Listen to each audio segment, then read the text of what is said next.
Hello, শুভ দুপুর। সবাই কেমন আছো? নিশ্চয়ই ভালো আছো। সামনেই পুজো, ভালো থাকারই তো দরকার, তাই না বলো? আর বৃষ্টি কেমন হচ্ছে তোমাদের ওপাশে? আমাদের পাশে তো প্রত্যেক দিনই বৃষ্টি হচ্ছে।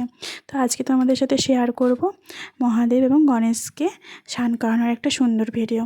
এখানে দেখতে পাচ্ছ আমি দই নিয়েছি, চালের গুঁড়ো নিয়েছি আর লেবু নিয়েছি, এবং এগুলোকে ভালো করে মিক্স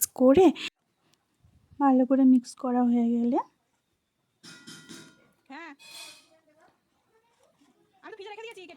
প্রলেপটা নিয়ে মহাদেবের সারা মূর্তির হাতে লাগিয়ে দেব ও হালকা হাতে মাসাজ করব।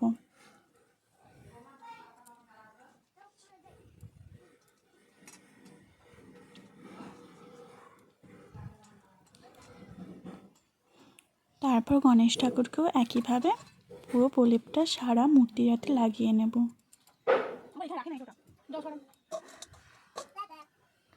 এবার একটু লেবুর খোসা আর একটু দইয়ের প্রলেপটা নিয়ে ভালো করে পুরো মূর্তিটাতে লাগিয়ে দেব।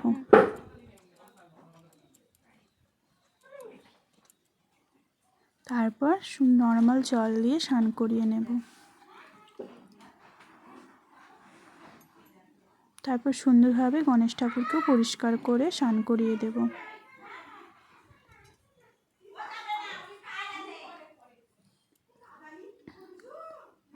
তারপর একটু চন্দন বেটে নেব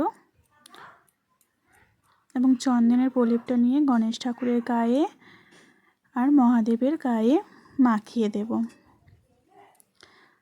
তারপর নর্মাল জল দিয়ে আবার স্নান করিয়ে দেব।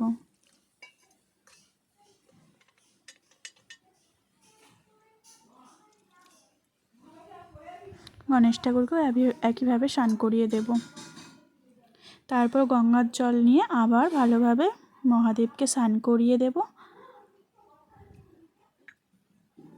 আর গণেশ ঠাকুরকেও স্নান করিয়ে দেব।